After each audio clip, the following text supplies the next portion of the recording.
Este es el vídeo sobre IA que puede ser que todavía no hayas escuchado, porque esta vez quiero hacer un vídeo un poco diferente. Normalmente siempre estoy hablando sobre temas como de desarrollo interior, de superar limitaciones, de cosas un poquito más personales, pero debido a mi profesión, porque yo me dedico a los negocios digitales y estoy muy al día con todas las herramientas que van saliendo, los desarrollos de la inteligencia artificial, sus aplicaciones, etc., tenía muchas ganas de hacer un vídeo sobre esto, pero desde una perspectiva humanista, porque vídeos sobre lo que es la IA, las herramientas, cómo usarlas, lo que sea, hay un millón y de personas además mucho más especializadas de lo que yo pueda estar. Pero quería dejar aquí plasmado un poquito como mi reflexión y también, quién sabe, para quizás pues dentro de unos años poder volver a ello, ¿no? Y bueno, pues valorar si fue así, si no fue así, cómo se ha desarrollado, etc. Para empezar, yo sé que estoy hablando a un público un poco generalista y quiero plantear que a veces se ve la IA como si fuera una herramienta y no es una herramienta más para nada. Para mí es el inicio de un nuevo paradigma, de una revolución, igual que fue el Renacimiento o igual que fue la Revolución Industrial. Para mí la IA es lo que va a suponer la nueva revolución de la humanidad. Y ahora te explico por qué. Para mí venimos de un paradigma en el que lo que más importaba era cuánto hacías y ahora yo siento que se te va a transformar en el cómo creas. Entonces, yo sé que esto está suponiendo un lugar de confrontación interna para muchas personas, de miedo, de qué va a suceder, la falta de control, que si van a eliminarse un montón de trabajos, de que va a cambiar el mundo de una manera que va a ser difícil un poco como colocarse, ¿no? Pero me gustaría plantear, por ejemplo, la humanidad ha experimentado cambios más o menos profundos desde siempre. Desde, por supuesto, la revolución industrial fue algo que transformó totalmente el cómo se vivía hasta la época. En ese mismo momento, por ejemplo, había muchísima mano de obra, la gente trabajaba en las fábricas y cuando llegaron las máquinas después se produjo una liberación de puestos de trabajo muy grande. Mucha gente se quedó sin trabajo cuando se pusieron máquinas productivas. Pero visto eso ahora, en los tiempos modernos, eso no se está viendo como un retroceso o como algo que fuera malo para las personas, sino que simplemente dejó de utilizarse a las personas para trabajos a lo mejor muy mecánicos y esas personas tuvieron que migrar a otro tipo de trabajos donde sus capacidades fueran más necesarias. Y podemos irnos a algo tan básico como cuando se inventó la lavadora. Antes las mujeres, porque lo hacían las mujeres, tardaban muchísimas horas al día en lavar la ropa a mano. Y cuando salió la lavadora y de repente la mujer descubrió que metiéndola en la máquina lo único que tenía que hacer era meterla y luego tenderla, liberó de su día un montón de horas y aunque parezca una tontería, eso ayudó a que la mujer acabara pudiendo introducirse en el entorno laboral, porque ya disponía de un tiempo que podía dedicar a otras cosas. Pese a que las personas somos de los seres con más capacidad adaptativa que hay en el planeta Tierra, también curiosamente somos los que más aversión al cambio tenemos. Entonces, esto nos deja un escenario en el que las personas no les gustan los cambios, hay mucha fricción cuando en una empresa se intenta ejecutar un cambio o en una familia se intenta cambiar un hábito o uno mismo está intentando mejorar y cambiar sus hábitos y todo el mundo sabe lo difícil que eso suele resultar. Pero al mismo tiempo tenemos algo maravilloso que es somos los mejores con unas circunstancias dadas sacar el mejor partido a eso. Cuando yo estudié fotografía, estaba justo en ese momento de cambio entre la fotografía analógica y la fotografía digital. Y ahí, ahora, a lo mejor la gente no es consciente, pero en ese momento hubo un choque muy importante entre los fotógrafos tradicionales y los fotógrafos que utilizaban la fotografía digital. Y había incluso, se achacaba a los que utilizaban lo digital como que no eran verdaderos fotógrafos, no eran artesanos, eso no era fotografía. Pero es que lo mismo había pasado anteriormente con los artistas que dibujaban retratos y luego llegó la fotografía y con la fotografía se podían hacer retratos.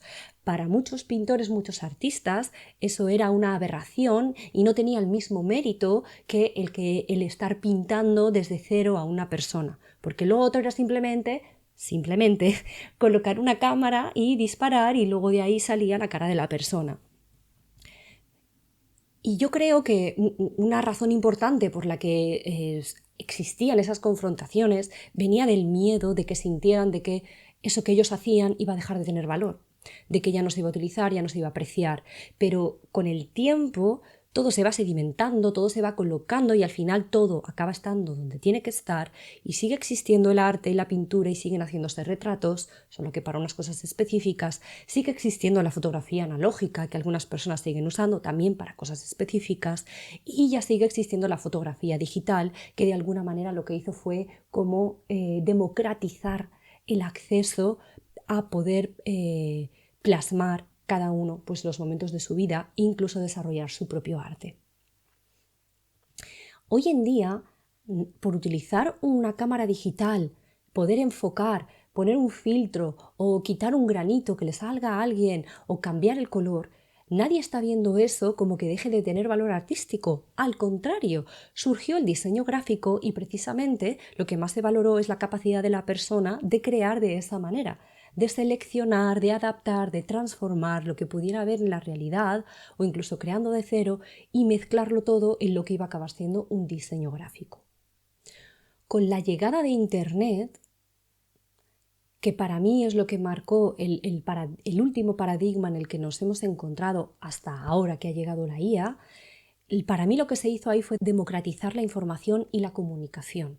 Se hizo posible que todo el mundo pudiera contactar con cualquier persona de manera prácticamente instantánea, sin tener que esperar o sin tener que pensar que alguien es inaccesible o buscar toda la información que pueda necesitar en el momento en el que lo pueda necesitar y ya no tener que recurrir a lo mejor a determinados lugares que puedan ser un poquito más restrictivos de acceso, etc.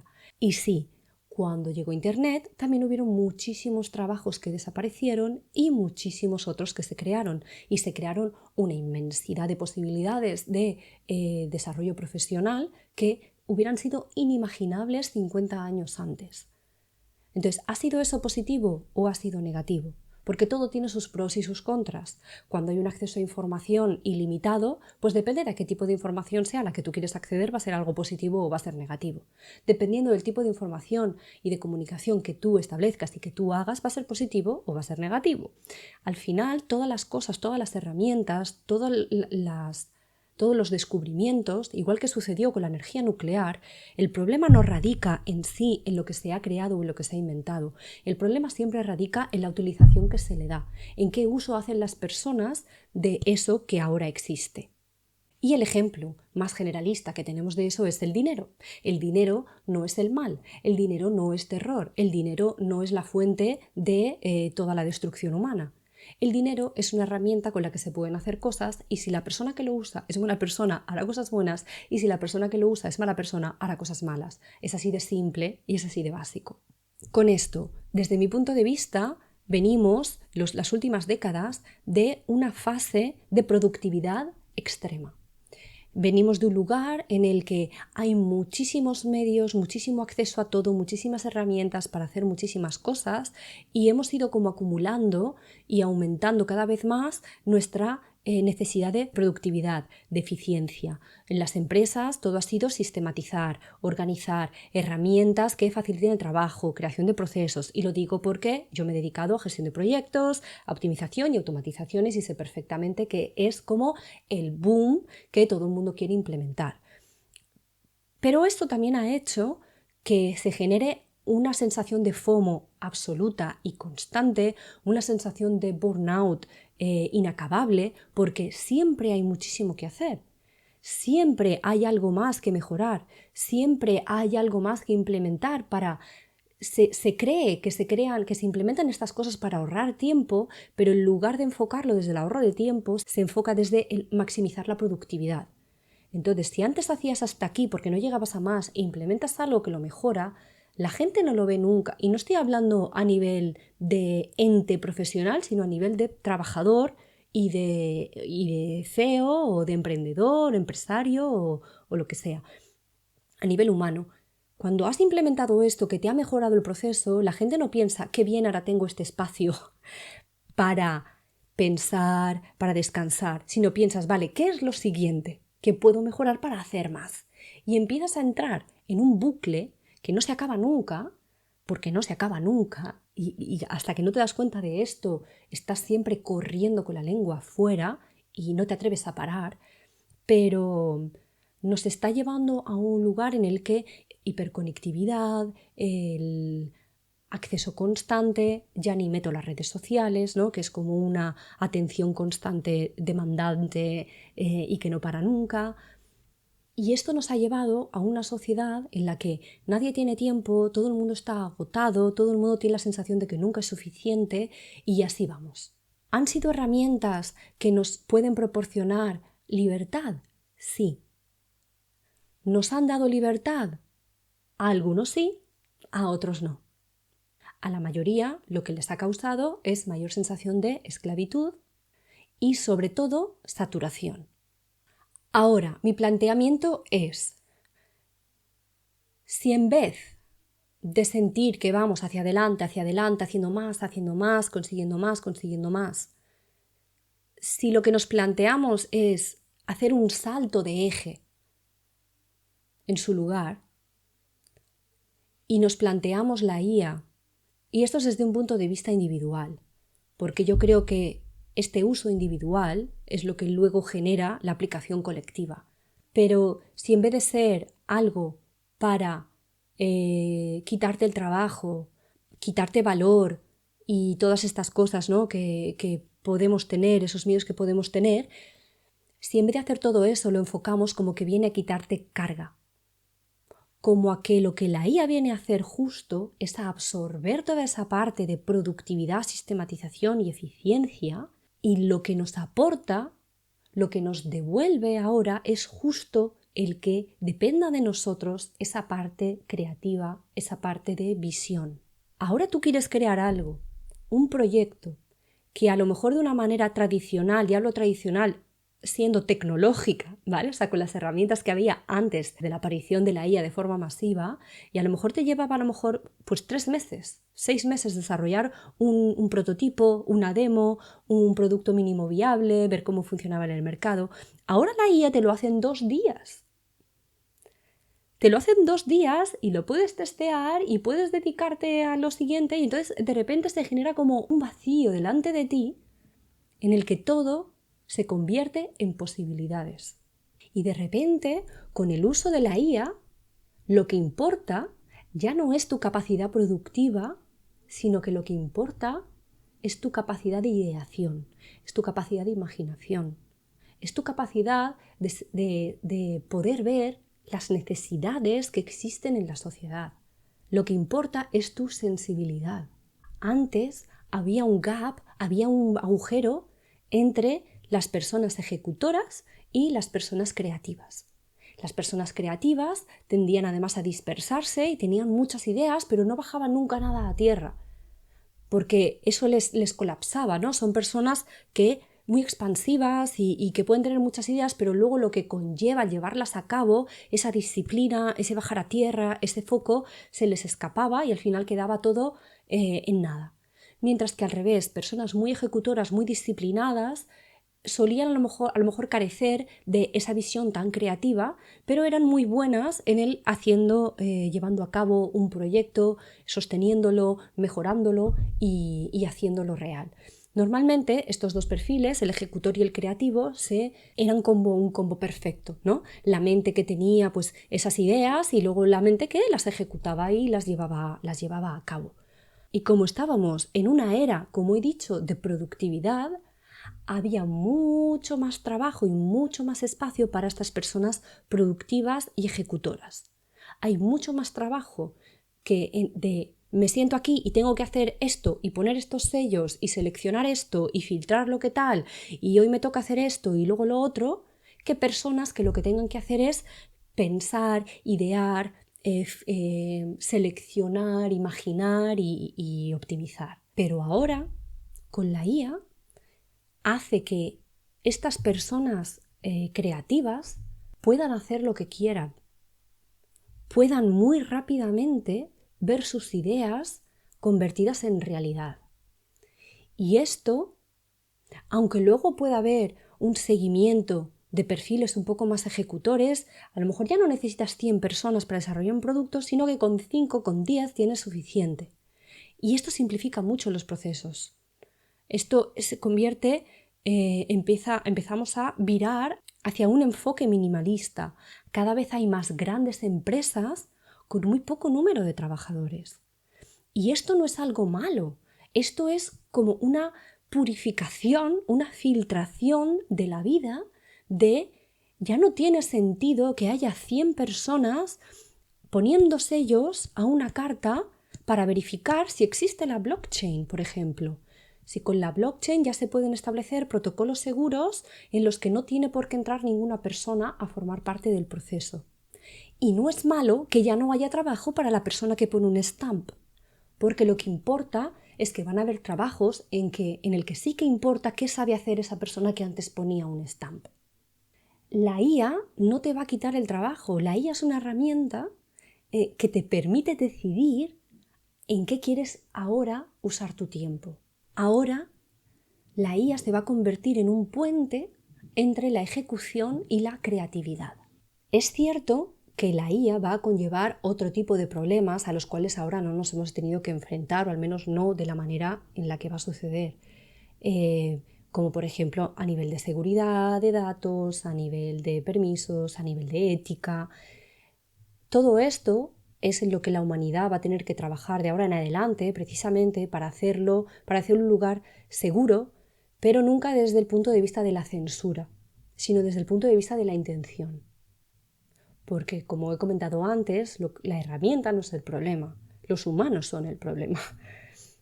Y la IA es una herramienta a la cual va a haber que ponerle también, pues, va a haber que determinar un código deontológico, va a haber que crear unos protocolos de seguridad para, bueno, pues asegurar, ¿no?, que las personas estamos seguras, no respecto tanto a la IA, sino a otras personas que puedan utilizar la IA. De la misma manera, también creo que, bueno, con la IA hay un boom, ¿no? Por ejemplo, con la creación de contenido en el que el problema no es la IA. Ahora mismo todo el mundo está solo experimentando y probando y pensando que ya no tengo que hacer esto porque me lo hace la IA, tal. Pero va a haber un filtrado natural. Las personas van a saber el contenido que vale la pena, esté hecho con IA o no, y el que no vale la pena. Porque por mucha IA que pongas o por mucha cara que pongas, lo que importa es lo que aportas a los demás. Y si aportas tendrás tu lugar, y si no aportas eso filtrará y tendrás que dedicarte a otra cosa. Pero para mí la clave va a estar en cuál es tu intención. Si tú desde el miedo te opones a la IA pensando que es un invento del demonio, lo único que estás haciendo es limitarte tus posibilidades. Porque ahora mismo prácticamente todo es posible.